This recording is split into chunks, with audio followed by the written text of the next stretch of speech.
వ్యవసాయ అనుబంధంగా గ్రామీణ కుటీర పరిశ్రమగా పట్టు పరిశ్రమ విరాజిల్లుతోంది. రైతులతో పాటు కూలీలకు ఏడాదంతా పని కల్పించి మంచి ఆదాయాన్ని సమకూర్చుతుంది.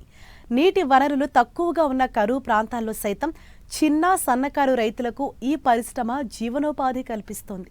పట్టు పరిశ్రమతో మంచి లాభాలు ఉన్నప్పటికీ ప్రచార లోపం కారణంగా రైతుల దరి చేరలేకపోతోంది. దీనివల్ల పట్టు కోసం మన దేశం దిగుమతులపై ఆధారపడాల్సి వస్తుంది. దీన్ని అధిగమించేందుకు ఈ రంగంలోకి అడుగు పెట్టేవారికి ప్రభుత్వం ఎన్నో రాయితీలతో అడుగడుగునా ప్రోత్సాహం అందిస్తోంది. మరి అవేంటో ఇప్పుడు చూద్దాం.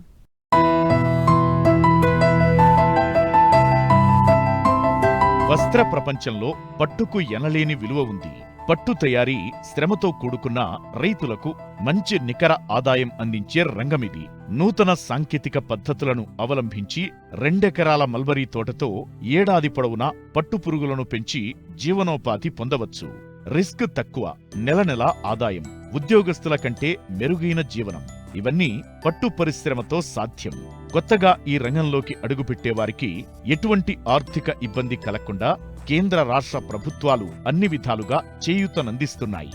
ముఖ్యంగా మల్బరీ మొక్కలు, రేరింగ్ గది నిర్మాణం, రేరింగ్ పరికరాలు, క్రిమిసంహారక మందులు, కొమ్మలను కత్తిరించేందుకు సికేచర్లను రాయితీతో ఇస్తున్నారు. పట్టుగూళ్లను మార్కెట్కు తరలిస్తే మార్కెట్ ధరతో సంబంధం లేకుండా ప్రతి కిలోకు అదనంగా ప్రోత్సాహం అందిస్తున్నామని ఆ శాఖ జాయింట్ డైరెక్టర్ లత చెబుతున్నారు. తెలంగాణ రాష్ట్రంలో మన సెరికల్చర్కి చాలా మంచి స్కోప్ ఉందని సెంట్రల్ సిల్క్ బోర్డు వాళ్ళు వాళ్ళ రీసెర్చ్ ద్వారా వాళ్ళు తెలియజేయడం అనేది జరిగింది. ఇక్కడ ఉన్నటువంటి నేలలు కానీ ఇక్కడ ఉన్నటువంటి వాటర్ ఫెసిలిటీ అంతా కూడా పట్టు పరిశ్రమకి చాలా అనుకూలమైనది. ఆ రకంగానే ఇప్పుడు మన తెలంగాణ రాష్ట్రంలో ఒక 16,000 ఎకరాలలో మల్బరీ సాగు అనేది జరుగుతుంది.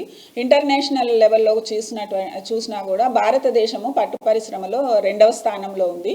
కానీ మనము ప్రొడ్యూస్ చేస్తున్నటువంటి సిల్క్ మన దేశ అవసరాలకి సరిపోవట్లేదు. కావలసిన సిల్క్ అంతా కూడా మనం చైనా నుండి ఇంపోర్ట్ అనేది చేసుకుంటున్నాము. దానివల్ల చాలా విదేశీ మారక ద్రవ్యం అనేది మనకి నష్టం జరుగుతుంది. దీనిని అరికట్టడానికి సెరికల్చర్ చాలా పెద్ద ఎత్తున చేయాలని కూడా సెంట్రల్ సిల్క్ బోర్డు వాళ్ళు సంకల్పించి సిల్క్ సమగ్ర 2 అనే పథకం ద్వారా సబ్సిడీలను రైతులకు అందజేయడం అనేది జరుగుతుంది. అయితే ఇది మనకి క్రాప్ డైవర్సిఫికేషన్ ప్రోగ్రాంలో వేరే ఇతర పంటలకు ప్రత్యామ్నాయంగా ఈ పట్టు పరిశ్రమ కనుక చేపట్టినటువంటి అయితే రైతులకి మంచి, అంటే ఒక 2 ఎకరాలలో మల్బరీ తోట వేసుకున్నట్లయితే ఒక సంవత్సరానికి ఒక రైతు దాదాపు 4 నుండి 5 లక్షల వరకు కూడా ఆదాయం సంపాదించుకునే అవకాశం ఉంది. అంతేకాకుండా ఏదైనా ప్రకృతి విపత్తులు వచ్చి ఆ ఒక్క పంటకి మనకి నష్టం జరిగినా కూడా తక్కువ నష్టంతోనే వాళ్ళు దీన్ని కంట్రోల్ చేసుకునే అవకాశం ఉంటుంది. పట్టు పరిశ్రమ చేపట్టితే ఏమవుతుందంటే రైతుకు ప్రతి నెల కూడా ఆదాయం అనేది వస్తుంది. అంటే ఒక సంవత్సరానికి ఒక రైతు 2 ఎకరాలలో మల్బరీ చేపట్టినట్లయితే వారు 8 నుండి 10 పంటల వరకు కూడా తీసుకునే అవకాశం ఉంటుంది. ఒక్కొక్క పంట వ్యవధి మనకి 45 రోజులుగా ఉంటుంది. ఈ 45 రోజులు దాటిన తర్వాత, అంటే 45 రోజులలో మొత్తం కంప్లీట్ లైఫ్ సైకిల్ సిల్క్ వామ్ది కంప్లీట్ అవుతుంది. అట్లాగే రైతు తనకు వచ్చినటువంటి పట్టుగూళ్లను మార్కెటింగ్ చేసుకొని ఆదాయం పొందే అవకాశం ఉంటుంది. అంటే ప్రతి నెల, అంటే ఒక రైతు కనుక ఒక రకంగా ప్లాన్ చేసుకున్నట్లయితే ప్రతి నెల కూడా ఎవ్రీ 30 డేస్కి మనకి క్రాప్ తీసుకొని మార్కెటింగ్ చేయడం ద్వారా వాళ్ళు 75 నుండి 80 వేల వరకు ఒక శాలరీ లాగా ఇన్కమ్ని తీసుకునేటటువంటి అవకాశం ఈ పట్టు పరిశ్రమ ద్వారా చాలా ఉంది. దీనికి ప్రోత్సహించడానికి కూడా ప్రభుత్వము సెంట్రల్ తరఫున, స్టేట్ తరఫున కూడా రాయితీలు ఇచ్చి ప్రోత్సహిస్తుంది. నూతనంగా ఎవరైనా రైతులు పట్టు పరిశ్రమ చేపట్టాలనుకుంటే వాళ్ళు అక్కడ వారు ఉన్నటువంటి జిల్లాలో ఉన్న డిస్ట్రిక్ట్ హార్టికల్చర్ అండ్ సెరికల్చర్ ఆఫీస్లో సంప్రదించాలి. అలాగే వారికి ఒక్కొక్క రైతుకి కూడా మనము 7.5 లక్షల రూపాయలను సబ్సిడీ కింద ఒక ప్యాకేజీ లాగా అందజేయడం జరుగుతుంది. దీంట్లో ఏంటంటే మల్బరీ మొక్కల పెంపకానికి మనకి 1 లక్ష రూపాయలుగా యూనిట్ కాస్ట్గా నిర్ణయించడం జరిగింది.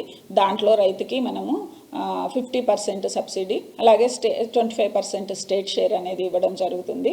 అట్లాగే పట్టుపురుగుల పెంచడానికి రేరింగ్ షెడ్ కన్స్ట్రక్షన్కి కూడా 2,25,000 రూపాయలు సెంట్రల్ సబ్సిడీ ఉంది.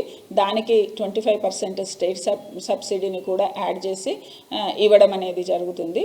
అట్లాగే రేరింగ్ ట్రేస్ నేత్రికాలను కూడా మనము ఫ్రీ ఆఫ్ కాస్ట్గా, అంటే ఒక రైతుకి ఒక 10 రేరింగ్ ట్రేస్ మరియు 300 నేత్రికాలు అంటారు, వీటిని ఫ్రీ ఆఫ్ కాస్ట్ రైతులకు ఇవ్వడం జరుగుతుంది. అట్లాగే పట్టుపురుగులను పెంచేటప్పుడు ఉపయోగించేటటువంటి రోగ నిరోధకాలు, మళ్ళీ రూమ్ డిస్ఇన్ఫెక్టెంట్స్, వీటన్నిటిని కూడా 5,000 రూపాయల వర్త్ ఉన్నటువంటి ఈ డిస్ఇన్ఫెక్టెంట్స్ అన్నిటినీ కూడా మేము 50% సబ్సిడీ, అంటే 2,500 రూపాయలకి రైతులకు ఇవ్వడం అనేది జరుగుతుంది. అలాగే ఇరిగేషన్ ఫెసిలిటీస్ తీసుకున్నట్టయితే రైతు డ్రిప్ కానీ స్ప్రింక్లర్ కానీ ఏవైనా, తర్వాత రెయిన్ గన్స్ ఏవి తీసుకున్నా కూడా వాళ్ళకి 50% సబ్సిడీ కింద 40,000 రూపాయలు ఇవ్వడం జరుగుతుంది. అట్లాగే ఇప్పుడు మన రాష్ట్ర ప్రభుత్వం ఇప్పుడు పట్టుగూళ్ళ ప్రొడ్యూస్ చేసినటువంటి రైతులకు ప్రోత్సాహకంగా ఒక కేజీ పట్టుగూళ్ళకు 75 రూపాయలను వారు ఇన్సెంటివ్గా అనేది ఇప్పుడు ఇవ్వడం జరుగుతుంది. ఇది మన 2 కకోన్ మార్కెట్లలో అమ్మిన రైతులకు కానీ, లేదా ఇతర రాష్ట్రాలలో ఎవరైనా రైతులు అమ్ముకొని వచ్చినా కూడా వారి యొక్క రిసీట్ని సబ్మిట్ చేసినట్లయితే వారికి కూడా ఈ ప్రోత్సాహం అనేది ఇవ్వడం అనేది జరుగుతుంది. సాధారణంగా పట్టుపురుగుల పెంపక కాలం 25 రోజులు. దీనిలో గుడ్డు నుంచి పిల్ల బయటకొచ్చాక 18 రోజులు లార్వా దశలో ఉంటుంది. ఆ తరువాత గూడు కట్టే దశలో మరో 5 నుంచి 6 రోజులు ఉంటుంది. లార్వా దశలో 4 జ్వరాలు ఉంటాయి. వీటిని మోల్డింగ్ దశ అంటారు. అయితే గుడ్డు నుంచి పిల్ల బయటకొచ్చే దశలో మొదటి 7 రోజుల్లో ఉండే 2 జ్వరాలు అతి కీలకమైనవి. దీన్ని చాకీ దశ అంటారు. ఈ దశలో పురుగుల మరణాల శాతం అధికంగా ఉంటుంది. ఇప్పుడు చాకీ దశను పట్టుశాఖ నియంత్రణలో పూర్తి చేసి రైతులకు అందిస్తున్నారు. దీనివల్ల రైతులకు రిస్క్ తగ్గడంతో పాటు 7 రోజుల పంటకాలం కూడా తగ్గుతోంది. అంతేకాదు, పట్టు పరిశ్రమ అభివృద్ధి కోసం రీలింగ్ సెంటర్లను అభివృద్ధి చేస్తున్నారు. వీటితో పాటు భవిష్యత్తులో పట్టు పరిశ్రమ ఉప ఉత్పత్తులను మార్కెట్లోకి తీసుకొచ్చేందుకు ప్రణాళికలను రూపొందిస్తున్నారు. పూర్వపు రోజుల్లో ప్రతి రైతు గుడ్లు తెచ్చుకొని పట్టుపురుగులను గుడ్లను అవి 10 రోజులు వాళ్ళ దగ్గర పెట్టుకొని అప్పుడు పిల్లలు వచ్చిన తర్వాత మొదటి దశ నుండి 5వ దశ వరకు రైతులే చేసుకునేవాళ్ళు. కానీ ఇప్పుడు సిల్క్ సమగ్ర 1, 2 దాంట్లో ఏంటంటే కొత్త కాన్సెప్ట్ చాకీ రేరింగ్ సెంటర్స్ని కూడా మనము ఔత్సాహికలకు, అంటే రైతులు తీసుకోవచ్చు, లేదంటే వేరే ఏదైనా ఎంటర్ప్రైనర్షిప్ కిందగా వీళ్ళకు ఇవ్వడం జరుగుతుంది. ఈ చాకీ రేరింగ్ సెంటర్లో ద్వారా ఏంటంటే మనము 2 దశలలో పట్టుపురుగులను 2 దశల వరకు వాళ్ళు పెంచి 2వ జ్వరం తర్వాత అందించడం జరుగుతుంది. దీనికి ఏంటంటే రైతు కొంత వారు పెంచి ఇచ్చినందుకు వాళ్ళు ఒక రేట్ అనేది నిర్ణయించడం జరుగుతుంది. ఆ రేటు ప్రకారంగా రైతులు కొనుక్కొచ్చుకోవాలి. ఇప్పుడు ప్రస్తుతం అయితే అది 100 గుడ్లకి 3,000 వరకు ఉంది అనమాట. అదే గుడ్లు కొనుక్కొచ్చుకుంటే రైతు ఒక 100 గుడ్లకి మనకి 1,200 కాస్ట్ ఉంటుంది. కానీ రైతుకి ఇక్కడ 10 రోజుల సమయం ఆదా అవుతుంది. సో ఇవన్నీ కూడా రైతుకి తప్పుతాయి. అవి చాకీ రేరింగ్ సెంటర్ నుండి తెచ్చుకోవడం వల్ల వాళ్ళు కేవలం ఒక 12 నుండి 15 రోజులు, అంటే 3, 4, 5వ దశలు పెంచినట్లయితే అవి గూళ్ళు అల్లుకుంటాయి. తర్వాత మార్కెటింగ్ చేసుకునేటువంటి సౌలభ్యం రైతుకి ఉంటుంది. ఇక్కడ చాలా మందికి కూడా ఉపాధి అనేది దొరుకుతుంది. అంటే రీలింగ్ సెక్టార్లో కానీ, వీవింగ్ సెక్టార్లో కానీ, ట్విస్టింగ్ కానీ, ఇవన్నిటి సెక్టార్స్లో చాలామందికి కూడా ఉపాధి దొరుకుతుంది. అట్లాగే మన రైతుల కకూన్స్ కూడా ఇక్కడే మార్కెటింగ్ అవుతాయి.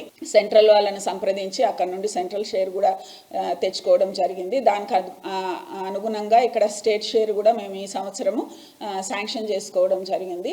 ఈ రకంగా నెక్స్ట్ ఇయర్ వరకు మనకి చాలా రీలింగ్ సెక్టార్ డెవలప్ ఇక్కడ అవుతుంది. అయితే నెక్స్ట్ రాబోయే కాలంలో సెరికల్చర్ అనేది ఒక నూతన మల్బరీ తోటలను పెంచి, పట్టుపురుగులను పెంచి, కకూన్ ప్రొడక్షన్, సిల్క్ వరకే కాకుండా వివిధ రకాలైనటువంటి ఉత్పత్తులను తయారు చేసి వాటిని ఎక్స్పోర్ట్ చేయడానికి కూడా ఇప్పుడంతా కూడా సైంటిఫిక్ రీసెర్చ్ అనేది జరుగుతుంది. దీని మీద రాబోయే రోజుల్లో వీటి మీద కూడా కాన్సన్ట్రేట్ చేయడం అనేది జరిగి ఈ పట్టు పరిశ్రమ అనేది చాలా ముందుకు వెళ్తుంది.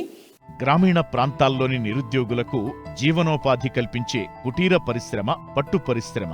ఇతర ఉద్యాన పంటలతో పోలిస్తే పట్టు పరిశ్రమతో తక్కువ వ్యవధిలో ఆదాయం సమకూరుతుంది. పెట్టుబడి కోసం వెదుక్కోవాల్సిన పనిలేదు. గ్రామీణులు పట్టణాలకు వలసపోకుండా ఉపాధి అవకాశాలను మెరుగుపరిచేందుకు పట్టు పరిశ్రమ చక్కటి అవకాశం.